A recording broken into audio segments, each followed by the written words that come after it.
qui va te la baisser. Et du coup, je suis désolé. Parce que ça passe pas. Serrer les rangs. Désolé, ça va être comme dans le métro.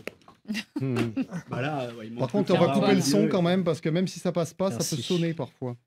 Donc, essayez de respecter.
RFI et France 24 présentent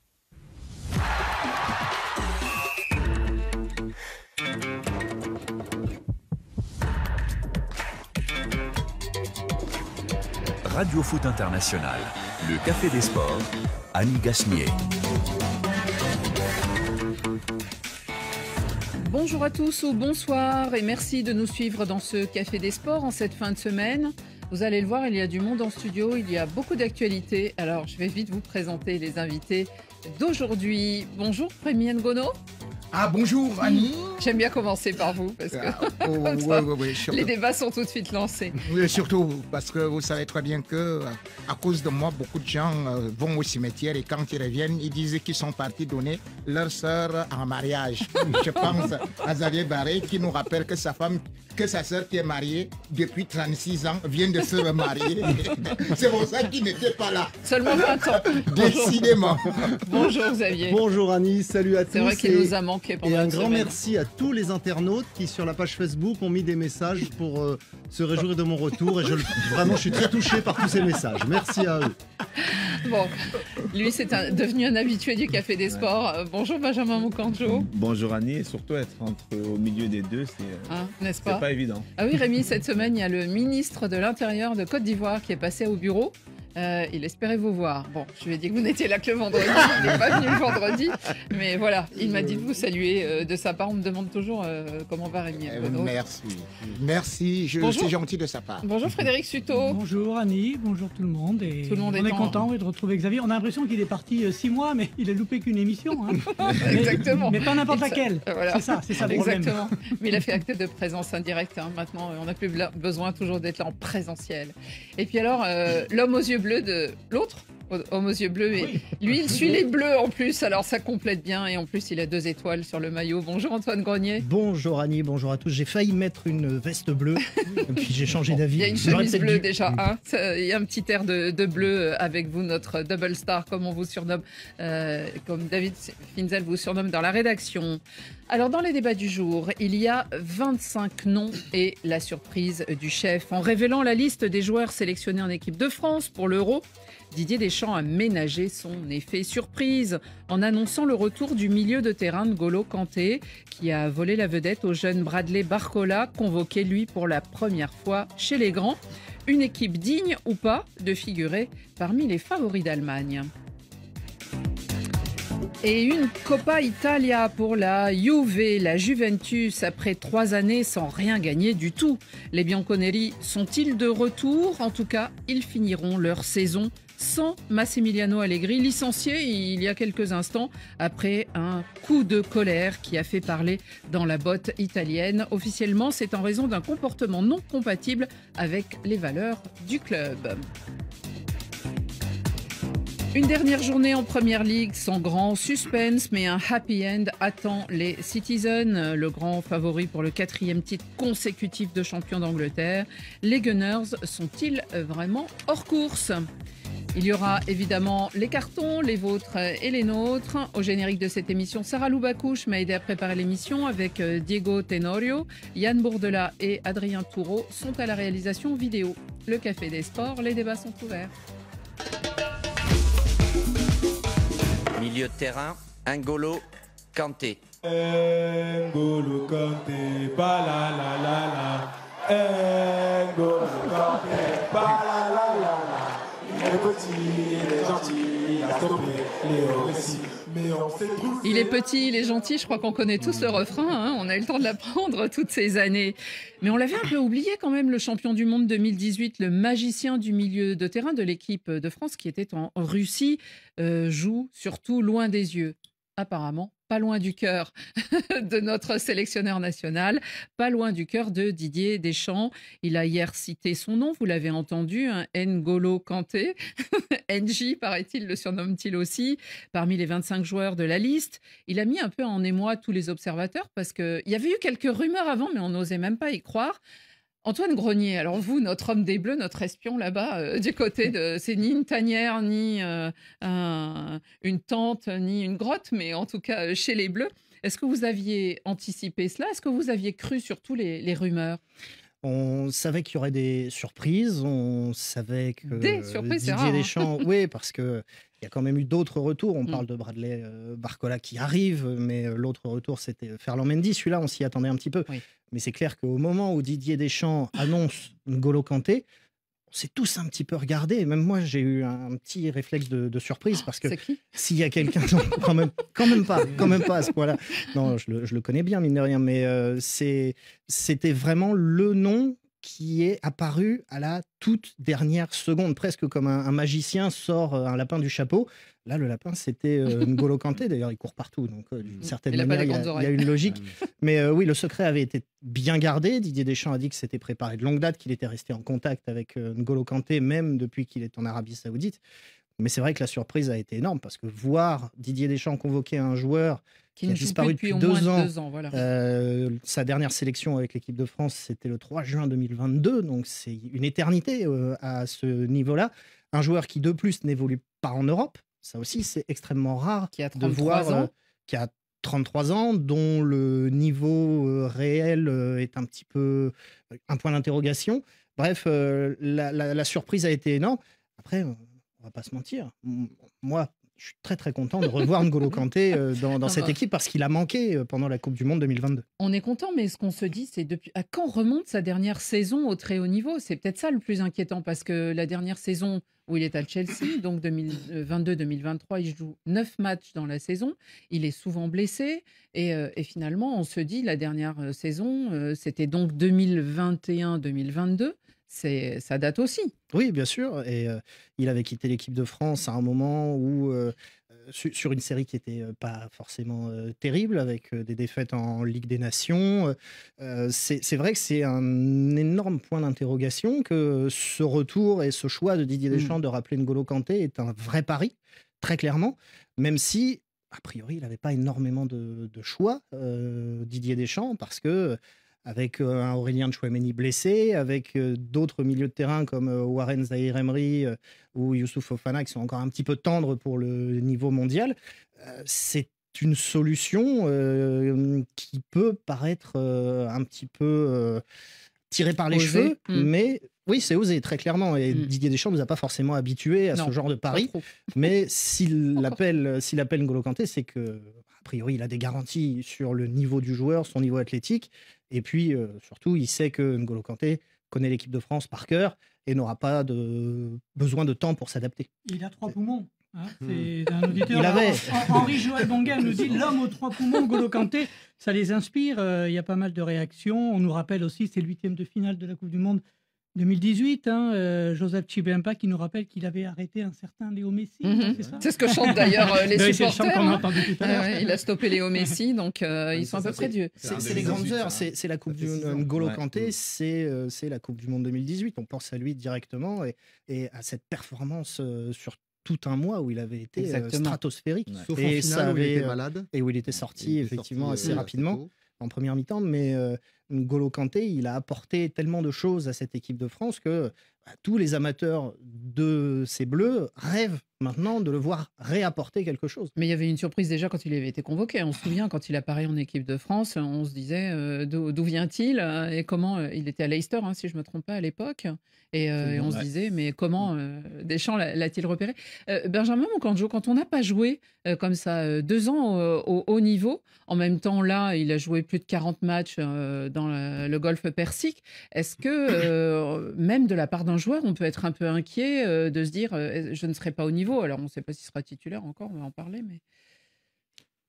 Après, honnêtement, je pense que Kanté, c'est un joueur avec beaucoup d'expérience qui sait se gérer, parce que même s'il a traversé des moments de blessures, il est resté longtemps sans jouer. On dit qu'il était parti pour se reposer. Je pense que c'est des joueurs qui ont beaucoup travaillé. Quand on voit quand même les saisons qu'il fait avant ses multiples blessures, pour moi, il était en surcharge parce qu'il avait tellement donné, que ce soit à Chelsea, que ce soit en équipe de France. C'était le joueur qui jouait quasiment tous les matchs. À un moment donné dans la saison ou à un moment donné dans l'année, vous le payez parce que le corps, il ne se repose pas comme il faut. Les vacances sont courtes parce qu'il y a les sélections. Et pour moi, je crois que Deschamps, pour moi, ce n'est pas un risque parce que Kanté reste toujours un joueur frais. Même si on parle du fait qu'il joue aujourd'hui en Arabie Saoudite, moi, je prends toujours, pour exemple, on a vu la CAN en janvier dernier. On a vu des joueurs qui jouaient dans ce championnat-là. Je pense notamment à Sékou Fofana, qui vient du même championnat. Tout le monde s'est interrogé que est-ce qu'il va avoir le niveau qu'il avait quand il était à Lens. Et pour vous, on a eu les réponses. Eh bien oui, la réponse a été sur le terrain parce que Sékou Fofana, pendant toute la compétition, il a été bon. Il a gardé son même rythme de course. Ces mêmes accélérations qu'il avait à Lens, on l'a retrouvé pendant la CAN. Même si la durée... Sékou Fofana était parti alors qu'il était très bon. Il n'y avait pas eu de creux. Oui, on est d'accord. Mais ce que je veux dire, c'est que Annie disait tout à l'heure qu'il a quand même fait une 40aine de matchs. Oui. Je crois que Deschamps a quand même eu le temps de le regarder pendant toute cette période-là, de voir effectivement s'il avait encore ce rythme.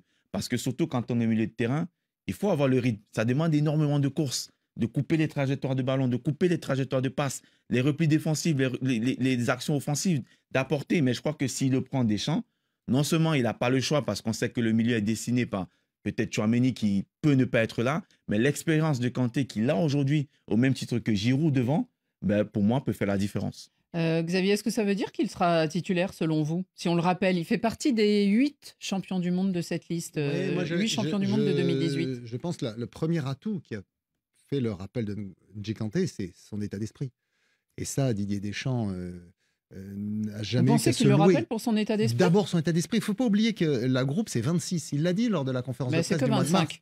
il a dit il en a pris que 25. Mais parce qu'il sait que c'est compliqué de gérer ceux qui vont se retrouver remplaçants avec peu de perspectives de temps de jeu. Donc là, il y a l'incertitude de Tchouaméni. Est-ce que Tchouaméni sera là ou pas? Je pense qu'il y a de grosses réserves sur la capacité de Tchouaméni. Donc, il aurait pu prendre un jeune ou un Guendouzi qui a une forte personnalité. Il a préféré assurer avec un garçon à l'état d'esprit exemplaire, N'Golo Kanté, qui soit sur le terrain ou qui soit sur le banc, il ne fera pas d'histoire parce que c'est un joueur qui a jusqu'à présent eu une carrière modèle au niveau d'esprit, état d'esprit. Voilà. Et je pense que pour Didier Deschamps, cet état d'esprit, c'est quelque chose d'essentiel. Après, la compétitivité de N'Golo Kanté, bon, on en a discuté. Il a joué beaucoup de matchs dans le championnat saoudien, qui est quand même un championnat de deuxième niveau. Mais voilà, il est donc en bonne condition athlétique et il a toujours un état d'esprit exemplaire. C'est déjà 2 atouts importants. Rémi? Oui, la seule chose qui me surprend, c'est qu'il n'ait pas fait appel à Varane ou Umtiti, puisque nous sommes là pour les anciens des temps nouveaux, c'est-à-dire que ceux qui ont gagné la Coupe du Monde en 2018. Donc, s'il faut rappeler ça, je dis que c'est un peu risquant, mais bon. Varane s'est retiré de l'équipe de France, il est plus international. C'est une façon de parler. Quand je parle de Umtiti et consorts, parce que lui également, il s'est beaucoup blessé, que N'Golo Kanté également. Voilà, on est parti quand même de quelqu'un qui avait 4 poumons. Maintenant, on me parle de 3 poumons. Je crois qu'il reste 2 poumons, voire 1 poumon et demi. Et encore que Didier Deschamps est le seul qui a pu voir tous ces matchs parce qu'il l'a quand même affirmé. Je ne sais pas sur quelle chaîne. Ou bien là. Si, c'est diffusé en France. Ça n'a pas trop de succès. Tous les matchs de N'Golo Kanté, il a pu les voir. Mais bon, une chose est sûre, c'est que. Une chose il joue avec Karim Benzema. Oui, pourquoi ne pas faire appel? Ils ont 30 points de retard. Ils sont 5e et 30 points de retard sur le premier. Voilà, pourquoi ne pas faire appel aussi à Karim Benzema? Bon, mais moi, je crois vous ne répondez pas à ma question, alors je vais vous en poser une autre sinon. Hein. Oui, je vais vous dire tout simplement que ce qui faisait la force de N'Golo Kanté, c'est d'abord, comme vous avez pu le dire, le plan physique, le plan athlétique, les courses multiplié. Aujourd'hui, je sais quand même qu'il a 33 ans et quand on me parle de quelqu'un qui pourrait être titulaire, je n'en crois pas. Parce que même Roger Mila, même quand on l'a pris, ou certains joueurs, ils sont comme des substituts. Mais revoir N'Golo Kanté aujourd'hui comme titulaire en équipe de France, il ne peut plus avoir les 4 poumons. Il peut peut-être apporter souvent dans les dernières minutes, comme Luka Modric au niveau du Real Madrid, il peut apporter une certaine touche d'expérience pour stabiliser le match. Frédéric? Gladiana Anibé qui nous dit qu'en 1994, Leonardo jouait au Japon. On l'avait appelé, il a été sélectionné, il est devenu champion du monde. C'est vrai. Bah oui. C'est vrai. Enfin, je crois que surtout, championnat japonais. Surtout qu'il n'y a pas que le fait de courir sur un terrain. Quand on a moins de jambes, non, mais c'est vrai. Il y a un Argentin très connu qui marche beaucoup. Il parlait de Modric. Aujourd'hui, Modric, les jambes qu'il avait il y a 5 ans, il les a plus. Mais on développe autre chose. L'intelligence de jeu, l'intelligence de placement. Ça vous évite de faire des courses que vous faisiez quand vous avez 18 ans, par exemple. Donc, N'Golo Kanté, il a pris en expérience. Moi, je pense que pour moi, ça reste, une fois de plus, le débat, il n'est même pas là parce qu'on est en train de s'avancer sur quelque chose. Attendons, on est en train de juger. Autour de la surprise. Non, mais c'est pour moi, c'est une demi-surprise. Pour moi, c'est une demi-surprise. Il ne faut pas oublier que Deschamps, c'était son poste. Hein. Didier Deschamps a fait une longue carrière à ce poste de milieu défensif, donc il a les bons repères pour. La vraie surprise, qui n'en est pas une, mais en tout cas pour lui, c'est une confirmation, c'est évidemment Bradley Barcola. On l'a beaucoup vu du côté du Paris Saint-Germain et on se disait, il a de grandes chances. Je crois que mercredi soir, en plus à Nice, il a tout fait pour dire à Didier Deschamps, si vous avez un doute, n'en ayez pas. Bradley Barcola, c'est le petit bébé, puisque c'est ses initiales, qui arrive chez Léa, 21 ans. Et qui, lui, est prometteur. Oui, c'est un peu l'ascension express parce qu'il était à l'Olympique Lyonnais en début de saison. Oui, un petit peu à la mode de Mbappé. Il peut, par moments, un petit peu, dans ses débordements, rappeler le Mbappé de 2018. Peut-être que là aussi, Deschamps a essayé de réveiller quelques souvenirs agréables. Bradley Barcola, lui, on l'a senti dans la liste.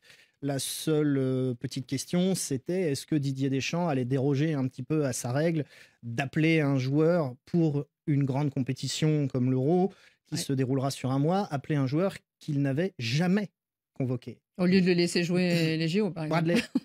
Il pourra enchaîner, pourquoi pas. Mais Bradley Barcola, il avait était pas loin de l'équipe de France lors du rassemblement de mars.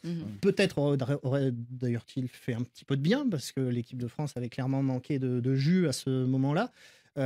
Il arrive, il a réussi à convaincre Didier Deschamps, comme il a réussi à convaincre Luis Enrique, qui sont quand même deux modèles d'exigence en termes d'entraîneur. Donc ça va être... Après, il arrive dans un rôle de doublure. Il sera vraisemblablement pas titulaire d'emblée, Bradley Barcola. Frédéric ? Un message encore, c'est Papa Bolendia. Il en est au moins à son 30e message. Alors, je ne pense pas qu'il a le poster de Barcola, mais plutôt celui de Lacazette. Dans sa voiture, dans la chambre, partout. Il ne comprend pas, Antoine, que Lacazette ne soit pas là, alors qu'il fait une superbe fin de saison avec Lyon. Et qu'il y a, par exemple, Randal Colomwani. Oui, bien sûr. Après, il faut une super se mettre. Saison. C'est très compliqué, mais il faut se mettre aussi dans la tête de Didier Deschamps. Didier Deschamps, dites-nous. Dans sa manière de fonctionner, il fonctionne par groupe, par construction d'un effectif de personnalités qui puissent être compatibles. Parce qu'il sait très bien, il a connu ça en tant que joueur, il a connu ça en tant que sélectionneur. Un mois, c'est très très long. Donc, il faut avoir des joueurs qui soient capables de vivre en communauté, ensemble, de s'entraîner, de gagner des matchs. Et c'est peut-être aussi, pour en revenir à N'Golo Kanté, pour ça qu'il a préféré rappeler un N'Golo Kanté plutôt qu'un Matteo Guendouzi, qui lui aurait peut-être eu plus d'exigences et à l'intérieur du groupe aurait peut-être voulu jouer, et ça aurait pu devenir un petit peu plus compliqué à gérer, alors qu'avec N'Golo Kanté, Deschamps l'a dit, il n'y a jamais de problème. Rémi, alors la question que je vais vous poser à tous, c'est est-ce que cette liste vous convainc ? Est-ce que pour vous, cette liste a une tête de futur champion d'Europe ? Cette liste peut aller peut-être en quart, voire demi. Ça sera mieux que la dernière fois. Donc. Oui, mieux que la dernière fois. On s'est arrêté en 8e parce que la Suisse. Quand vous dites qu'il a une façon de construire, mais je crois qu'il devait aussi se rappeler de son passé, et surtout que là, effectivement, vous avez un Olivier Giroud qui, aujourd'hui, est un peu âgé, et puis vous vous privez quand même de Lacazette qui, faut-il le dire, c'est 20 matchs, c'est 20 buts avec 4 passes décisives. Et par la suite, vous avez quand même quelqu'un comme Mateta qui, soit dit en passant, avec Crystal Palace, lors des 12 derniers matchs, c'est 10 buts. Non, mais Rémi, sur ceux qui sont là... C'est le propre d'un sélectionneur, c'est de sélectionner. Moi, j'ai dit... On sait que la France a beaucoup de richesses. Pour ceux qui sont là, bien évidemment, j'ai déjà donné la réponse, mais quand vous regardez les autres effectifs, c'est-à-dire, par exemple, l'Angleterre, quand vous regardez même l'Allemagne, c'est un peu au-dessus. Quand vous regardez même peut-être le Portugal, vous vous dites quand même que la France n'est pas vraiment dans les bonnes conditions. L'Angleterre a souvent été au-dessus, hein, mais on connaît la fin. Il ne gagne jamais. Hein. On a vu encore la Coupe du Monde. Oui, non. L'Angleterre est dans ce qu'on appelle la progression. C'est-à-dire que vous voyez, c'est une équipe Ça fait des années quand même. Voilà, non, mais c'est une équipe qui n'était pas dans le top 8. C'était pas dans le top 8, ce n'était même pas dans le top 5. Aujourd'hui, on voit quand même, lorsque vous regardez cette équipe d'Angleterre, avec un certain nombre de joueurs, sans pour autant oublier que même leur sélectionneur... Non, mais Rémi, on ne va pas faire un débat sur l'Angleterre, là. Voilà. Vous, Benjamin, comment vous la voyez cette liste de Didier Deschamps elle a le profil de Didier Deschamps, elle a le profil souvent, pour aller... Moi, j'ai envie de dire, comme souvent, c'est souvent une liste qui amène des débats, on discute parce qu'on a laissé les uns et les autres. Mais le problème d'un sélectionneur, c'est de choisir, c'est de sélectionner, de prendre ses responsabilités. Et comme souvent aussi, avec Didier Deschamps, avec son équipe, arrive très souvent au bout des compétitions. Voilà, donc pour moi, c'est une liste qui est pour moi équilibrée. Les joueurs qui sont là méritent. On aurait pu sélectionner d'autres, mais on ne peut pas prendre tout le monde, malheureusement. C'est ça le problème. Mais moi, on va faire confiance et puis à la fin, on jugera. Pour moi, c'est très tôt de juger. Avant de montrer peut-être le livre, Khalid Barry, lui, il nous parle d'Olivier Giroud. Si Giroud était une femme, Deschamps l'aurait sûrement épousé. Et même à 60 ans, il continuera de le convoquer. Bon, alors, ce sera peut-être sa dernière compétition, n'est-ce pas, Antoine? Mais c'est vrai qu'Olivier Giroud, on l'a encore vu très important avec le Milan AC. Donc, pourquoi il n'y a pas qu'une question d'âge, je pense. Xavier Barret, il vient de publier son livre, le guide, n'est-ce pas, de l'Euro. Il est sorti hier, tout chaud, des éditions Solar de notre ami Jean-Philippe Bouchard. Vous n'aviez pas mis N'Golo Kanté sur la liste? En fait, on a un peu changé la formule avec les éditions Solar et donc on n'a plus les listes maintenant. Ça, bon. On a fait des chapitres, c'est des... bourré d'anecdotes. C'est le guide insolite et érudit, beaucoup d'anecdotes, des citations. On revoit l'histoire de la compétition de 1960 à 2021, mais à travers différents chapitres. Il y a beaucoup de choses que je pense, même les grands connaisseurs de football peuvent apprendre. Antoine, cette équipe de France, vous allez la suivre pour nous? Absolument. Pendant l'Euro. Il y aura 2 matchs amicaux avant. Tout à fait, contre Luxembourg ensuite... à Metz, voilà. parce que le Stade de France est fermé pour les JO. Les JO, et puis ensuite le Canada à Bordeaux. Et donc, l'Euro commencera le 14 juin. Alors, on aura beaucoup le temps de parler des favoris, des équipes de l'Angleterre, je vous promets, Rémi, de l'Allemagne, de tous ceux qui sont sur la ligne de départ. Et le 17 juin, ça sera le premier match de l'équipe de France. Mais nous, on va continuer. On va vers l'Italie.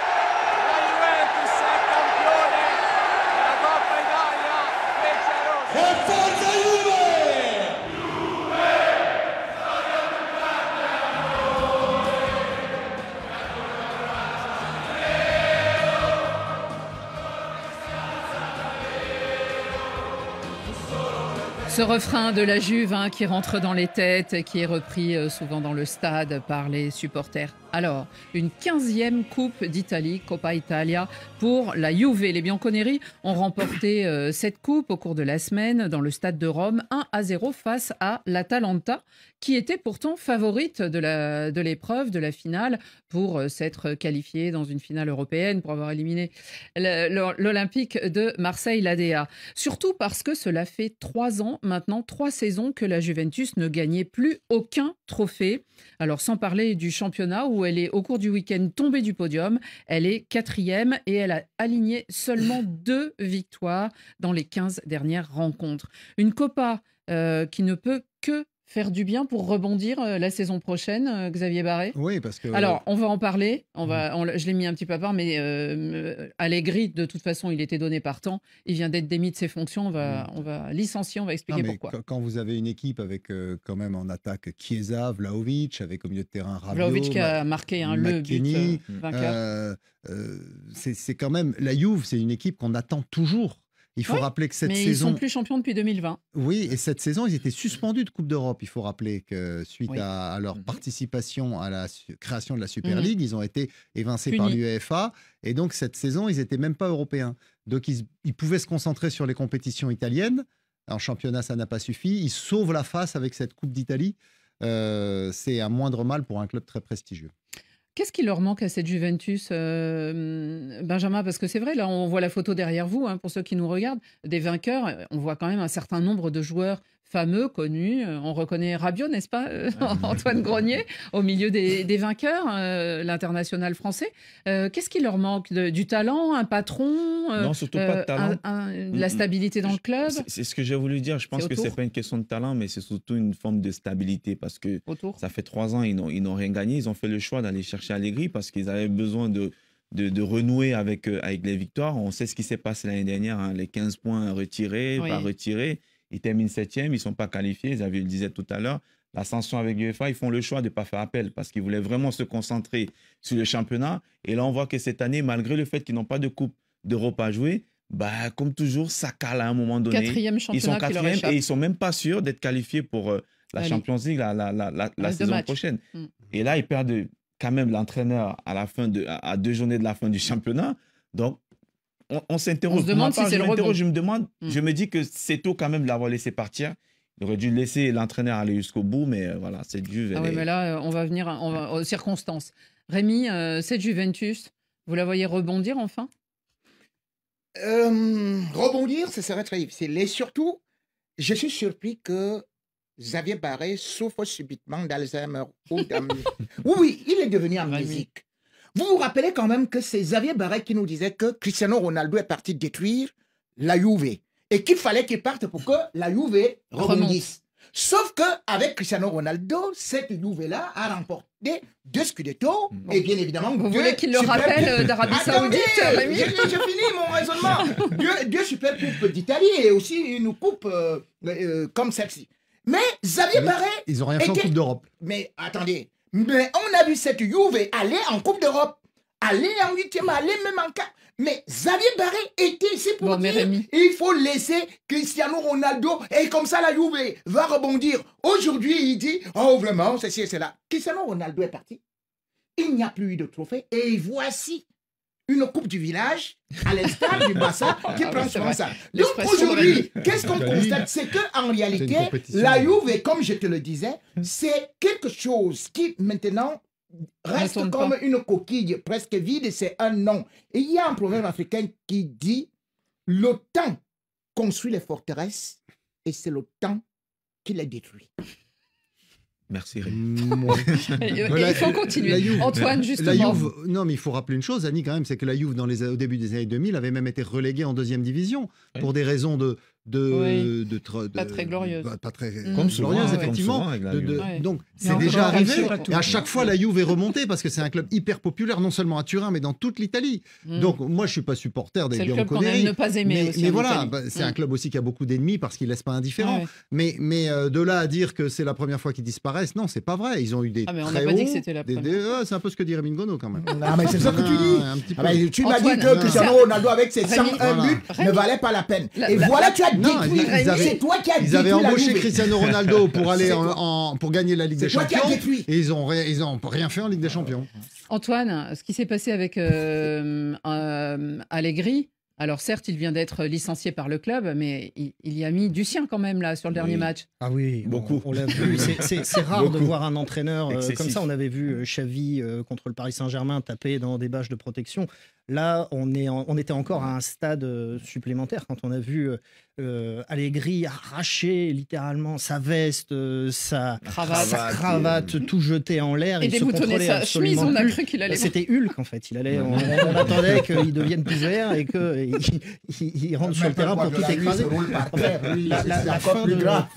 La fin de ce deuxième passage de Massimiliano Allegri, il faut le rappeler, parce qu'il était déjà là entre 2014 et 2019, il est un petit peu symptomatique de ce qui est en train de devenir la Juve au fur et à mesure des temps, c'est-à-dire une équipe qui rentre dans le rang parce qu'elle est moins attractive, parce qu'il y a des joueurs... À l'époque où il fait son premier passage, il y a encore Buffon, il y a encore, alors qui est en fin de carrière, mais il y a Cristiano Ronaldo, il y a des joueurs qui n'avaient pas cette fois-ci. Ils ont quand même. C'est un effectif. Il y a moins de stars internationales. La Juve est beaucoup moins attractive aux yeux des joueurs. Tu prends Vlahovic et Chiesa, tu as quand même une belle attaque. Oui, mais. Frédéric, sur le fil Facebook, je parie que la Juve jouera les premiers rôles dès la saison prochaine. Faites, s'il vous plaît, une capture d'écran. On le ressortira. Bon, on le ressortira. En tout cas, ironie du sort, cette Juventus ira jouer la 37e journée. Il leur en reste 2 aux Italiens. Eh bien, à Bologne, entraîné par Thiago Motta, la sensation de cette saison et qui vient de dépasser la Juventus au classement. Ils sont 3e et justement, on pressent que Thiago Motta pourrait être le futur entraîneur de cette Juventus. Et c'est incroyable parce que Massimiliano Allegri venait de gagner son 5e trophée. Il est l'entraîneur qui a gagné le plus de fois la Coupe d'Italie. Donc, en arrachant tout et sans se transformer. Ça compte pas, ça a aucune valeur. Bon, c'est pas grave. Pour nous, ça compte. Et on continuera à suivre la Serie A et un salut à Matteo Cioffi. On continue et on va dire 3 mots sur l'Angleterre. There is no certainty. There is always jeopardy. It is always on the edge. It is always football time. This is the league we want to watch. Alors, dernière journée de championnat en Angleterre, tout le monde termine à son rythme, ça sera dimanche. Et même si le championnat vend, vous l'avez entendu dans la petite promo, encore du suspense, encore de la tension, nous on s'est résignés au Café des Sports, nous on croit que le vainqueur est déjà en poste. Et oui, la logique voudrait que ce soit les Citizens qui, au cours de la semaine, avec leur match en retard, c'était à Tottenham, eh bien ils ont gagné et du coup ils ont gagné le droit d'être premiers actuellement. Ils partent donc avec un certain handicap, comme on dit dans d'autres sports, un handicap favorable. Ils sont premiers, ils ont 2 points d'avance sur les Gunners. Allez, je vais d'abord poser la question à Benjamin et vous l'aurez après, Xavier. Est-ce que les Gunners sont vraiment hors course? Ils ont 2 points. Alors eux, ils vont recevoir Everton dans leur stade et les joueurs de Manchester City reçoivent West Ham. Ouais.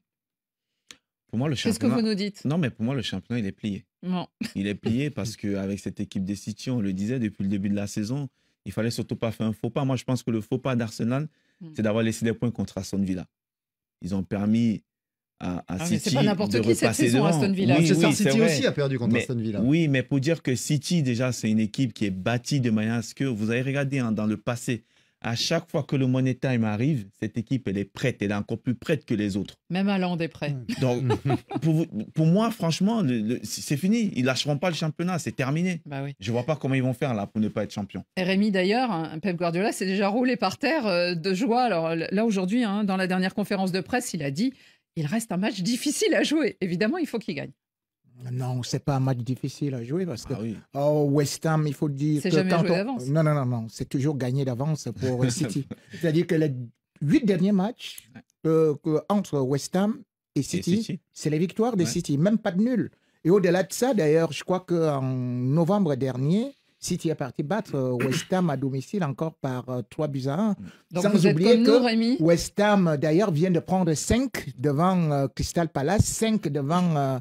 je crois Chelsea. 5 buts. Oui, 5 buts. Donc, et quand vous essayez de regarder l'équipe de City aujourd'hui, c'est-à-dire que les 5 derniers matchs, c'est 17 buts marqués contre un seul encaissé. Donc, pour moi, il n'y a pas match. C'est parce que juste Son a raté le match, parce que c'est lui qui... Et moi, qui aurait pu avec mon relancer. demi-pied, ce jour-là, mais j'étais en train de crier « Où est Moukanjo? Où est Moukanjo? Moukanjo en retraite, il sortait des tribunes, il marquait. » Mais Son a dit... J'étais devant la télé aussi. Moi, je ne marque pas. Il était en Afrique, on allait dire que non, le gars là, il a vendu le match. S'il était en Afrique, on a dit le gars, il a vendu le match. Il y a eu le match nul face à Arsenal fin mars, et depuis, c'est 8 victoires. Et quand ils sont lancés comme ça en fin de saison... C'est un rouleau compresseur. Personne ne peut les arrêter. C'est aussi l'appât du trophée, d'un record quatrième titre consécutif. C'est jamais fait dans l'histoire Manchester du championnat d'Angleterre. Alors l'année dernière, ils ont fait le triplé, ça n'avait jamais été fait. Maintenant, ils font le 4e titre. Consécutif. Est-ce que vous pensez que les Gunners pourraient, eux non plus ne doivent pas perdre, au moins pour gagner une chance? Il faut qu'ils battent Everton, qui est en bas de classement, mais faut être Everton honnête. se bat pour rester en plus. Avec un handicap de points aussi pour des raisons extrasportives.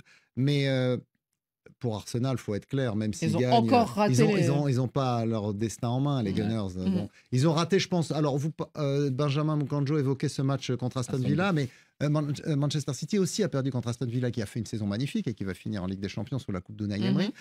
Mais c'est surtout l'opposition directe. Et en particulier le match à l'Etihad Stadium où Arsenal était très bon et où Arsenal aurait pu gagner.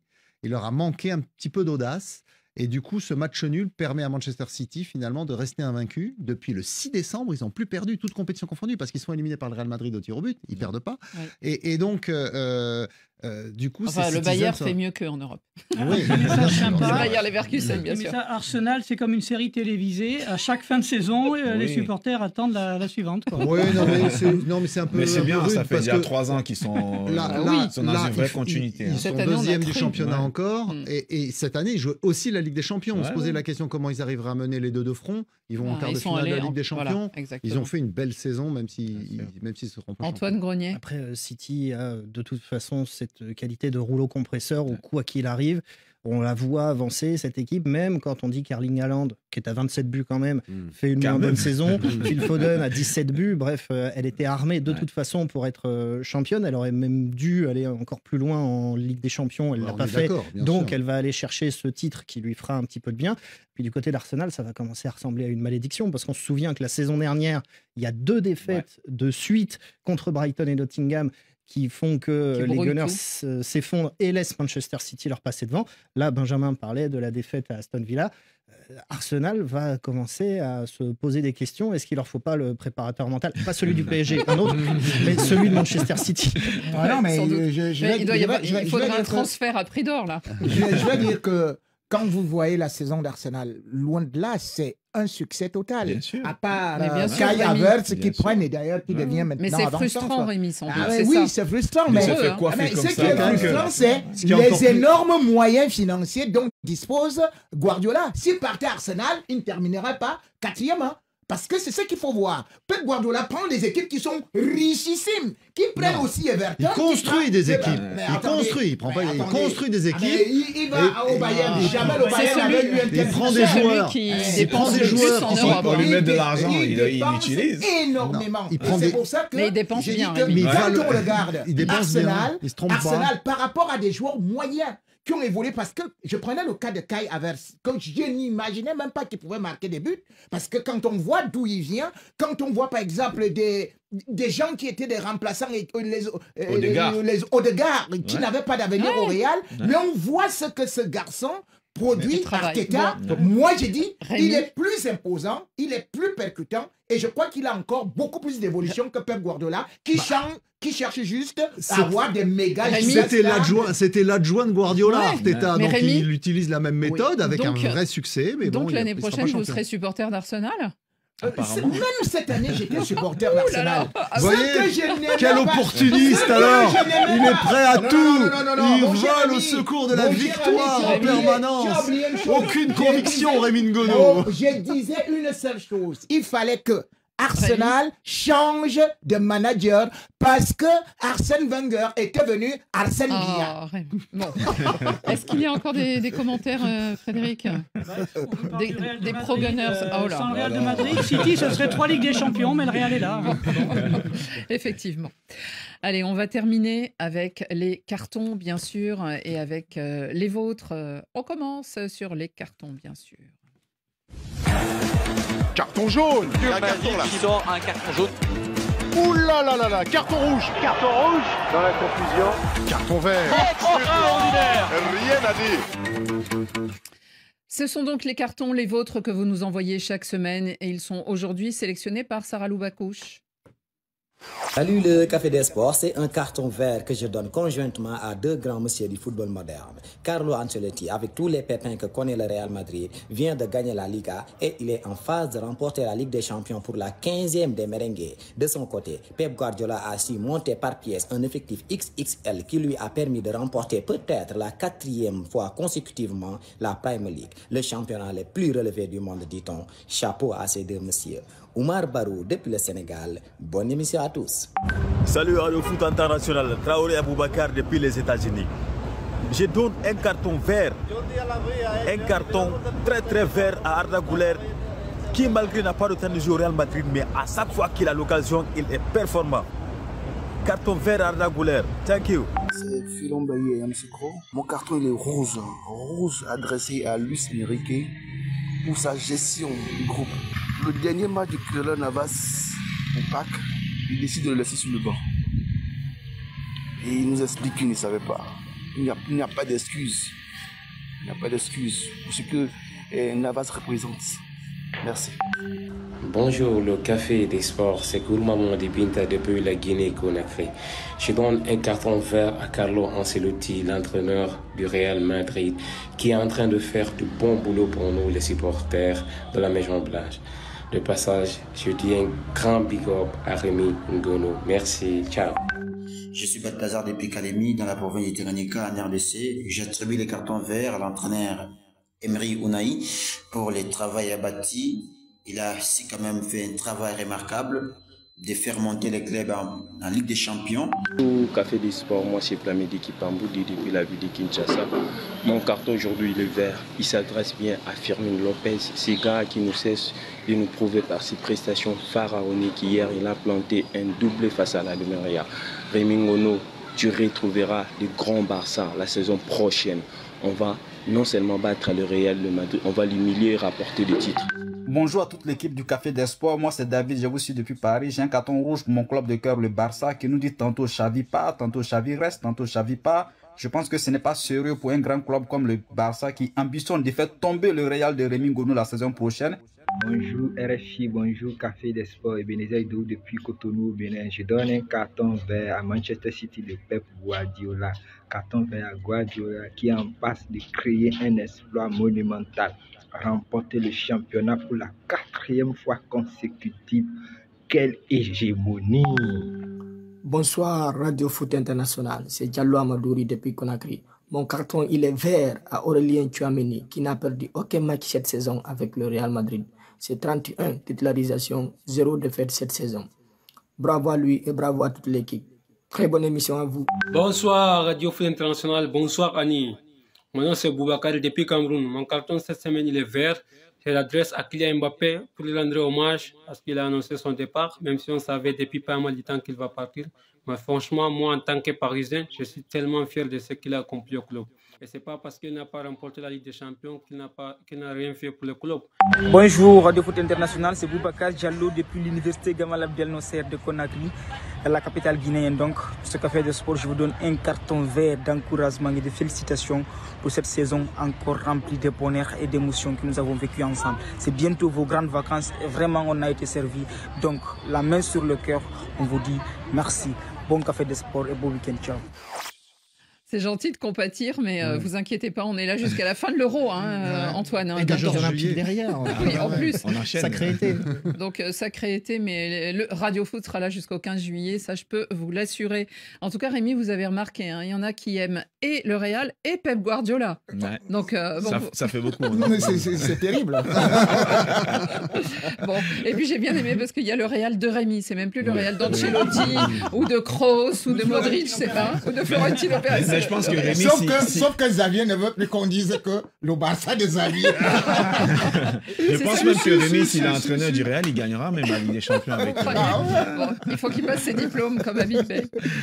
Allez les amis, les cartons, c'est l'heure. Tiens, on lui mettra pas de carton, mais il faudrait quand même dire adieu. On va lui mettre un carton jaune et bleu et blanc. C'est à Jean-Louis Gasset qui, alors juste avant l'émission, c'est pour ça qu'on n'a pas eu le temps, mais on en parlera la semaine prochaine. Il a annoncé qu'il dirigerait son dernier match avec l'OM et ça sera au Havre pour la 34e et dernière journée du championnat de France. Et les gars, ça serait bien de lui offrir une victoire quand même après ce que vous avez fait à Reims. Benjamin, votre carton, de quelle couleur? Mon carton, il est vert. Il est vert pour le Stade brestois. On se rappelle encore de cette équipe la saison dernière qui était dans les bas-fonds du classement, qui allait chercher Eric Roy. La direction lui a fait confiance. Il a maintenu le club l'année dernière. Et cette année, ils sont qualifiés pour jouer au moins le tour préliminaire de la Champions League. Et je voulais rendre vraiment hommage à ce club parce que... Et j'espère, Annie, que le stade il sera homologué parce que ses supporters, ce club, ce stade, ça va être dur, je sais, mais parce que je veux que qu'ils aient la possibilité d'aller voir ce match, cette Ligue des Champions qui va arriver chez eux. J'espère que ça pourra se jouer là-bas, même si, encore une fois de plus, on sait que c'est dur. En tout cas, bravo au Stade Brestois. Ils iront à Guingamp, c'est 1 heure de route. Éric Roy, choisi par ses pairs pour être le meilleur entraîneur, pour avoir été le meilleur entraîneur de l'année en championnat de France. Rémi Ngono, du vert. Carton vert. Tout le monde a du vert aujourd'hui. Au patron de la Maison Blanche, Florentino Pérez. Qu'est-ce que ce monsieur ça nous m'aurait a étonné. Ah oui, mais attendez, en 2021, le gars il propose au PSG une super 200 millions pour Mbappé. Le PSG refuse, mais qu'est-ce que le gars a fait? Il remporte la Ligue des Champions en 2022, sans pour autant oublier qu'entre-temps, il remporte 2 Ligas. Et maintenant, il est en train de remporter aussi une autre Ligue des Champions qui est déjà presque dans le frais. Hein, oui, mais pour l'instant, c'est au frais. Mais le gars, c'est pour ça que vous lui mettez un carton. Mais entre-temps, le gars, il ramène Mbappé gratuitement. C'est-à-dire que pour c'est sûr déjà. C'est pas encore Rémi. Je vous dis, c'est pas encore officiel. Il a déjà même signé pour 5 ans. Il a donné même le montant. Le salaire, c'est 20 millions. Je peux vous dire, il a déjà signé. Donc, c'est comme ça. Donc, voilà Mbappé qui revient donc. Comme justement, vous voyez comment est-ce que nous, on fonctionne avec justement notre grand patron qui connaît voir et qui sait que je m'en vais chercher là et ils viennent récolter à la maison parce qu'il y a un proverbe africain qui dit le coq chante dans la poule chante dans la cour, mais il vient pondre les œufs dans sa vraie maison. Oui, ça c'est pas le coq qui pond. Xavier Barret. Oui, eh bien, on a parlé tout à l'heure de Giroud, mais il va rejoindre le Los Angeles Football Club après l'Euro, et il y retrouvera Hugo Lloris et Denis Bouanga qui se sont illustrés cette semaine en MLS avec Hugo Lloris a arrêté un penalty. Oula. En première mi-temps. Et en deuxième mi-temps, Denis Bouanga a marqué 2 buts, ce qui permet effectivement au Los Angeles Football Club de revenir à la 2e place ex-aequo du classement de la MLS. Derrière qui? Derrière, non, devant le Galaxy et derrière Real Salt Lake City. C'est pas l'Inter Miami? Non, l'Inter Miami est dans l'autre conférence, parce qu'il y a deux conférences. Il y a deux conférences. L'Inter Miami est en tête de l'autre groupe. Avec un certain Lionel Messi. Oui, bien sûr. Et donc, bravo à Lloris et à Bouanga. Il n'a pas rappelé Lloris pour autant. Hein. Non, mais puisqu'il arrête des pénaltys maintenant, ça pourrait être une bonne raison. Il y a quand même un On va lui faire une chanson. Deschamps a jusqu'au 7 juin pour modifier sa liste. Antoine Grenier, alors quel est votre carton? Moi, c'est un carton vert pour souhaiter bon vent à l'ancien international camerounais Joël Matip. Liverpool a annoncé aujourd'hui son départ à la fin de la saison, tout comme celui de Thiago Alcantara. Matip, c'est 8 ans, 8 saisons à Liverpool. Il laissera le souvenir de sa passe décisive en finale de la Ligue des Champions en 2019 contre Tottenham, but de Divock Origi, et Ligue des Champions pour les Reds. Voilà, un magnifique palmarès pour Joël Matip qui s'en va. Un petit regret quand même, que son parcours a été gâché par beaucoup de blessures. Ouais. C'est fait des croisés, il en revient là, je crois, des croisés. Malheureusement. Frédéric Tuto. C'est un carton vert, vert comme les couleurs du studio pour ceux qui ont la télévision, vert et jaune comme les couleurs du drapeau du Brésil. La FIFA a désigné ce vendredi le pays hôte de la Coupe du Monde féminine 2027. La prochaine, ce sera au Brésil et on utilisera les 10 stades qui avaient été construits, rénovés pour la Coupe du Monde de 2014, la Coupe du Monde messieurs. Mais ça va être la fête au Brésil en 2027. Alors Martha, la star brésilienne, elle est déjà sur la fin. C'est sa dernière année. Là, elle ne sera pas sur le terrain, mais sûrement grande ambassadrice de cette Coupe du Monde. Exactement. Et 32 équipes de filles vont déferler sur le Brésil. Ça sera un spectacle. Le carton de Radio Foot International, il est un petit peu de votre côté. Antoine, c'est à Liverpool et c'est les adieux très classe, on va dire, d'un certain Jürgen Klopp qui va diriger son dernier match à Anfield au cours du week-end. Ça sera contre Wolverhampton. On sait qu'ils sont 3e, les Reds. Et il a voulu poser une photo que vous pouvez voir derrière moi pour ceux qui nous regardent avec tout le personnel du club de Liverpool où il vient de passer 9 saisons. On le voit en photo, tout sourire au milieu de, je sais pas, il y a au moins 200 personnes autour de lui, dans une des tribunes bien sûr de ce stade ô combien symbolique. Alors qu'est-ce qu'on lui dit? Dankeschön, monsieur Jürgen Klopp. Et c'est la fin de ce Radio Foot International. Merci beaucoup, messieurs. On était beaucoup aujourd'hui, mais il y avait beaucoup d'actualités. Il y avait beaucoup de choses à se dire. Merci à tous. Bon week-end. Merci Frédéric. À tous nos auditeurs et internautes. Merci à tous et à la semaine prochaine.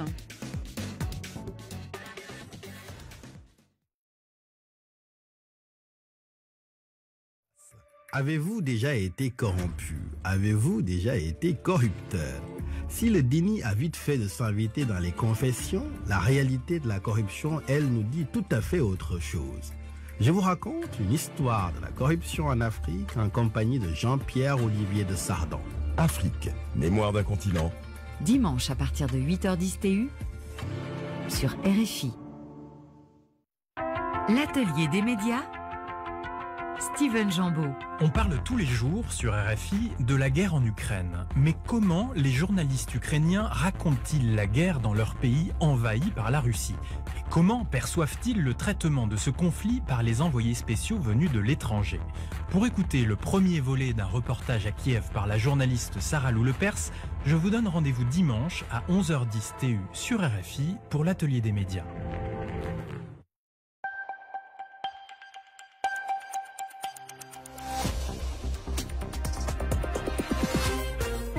Bonsoir, ou peut-être bonjour, tout dépend de l'endroit du monde où vous nous écoutez. Ici à Paris, il est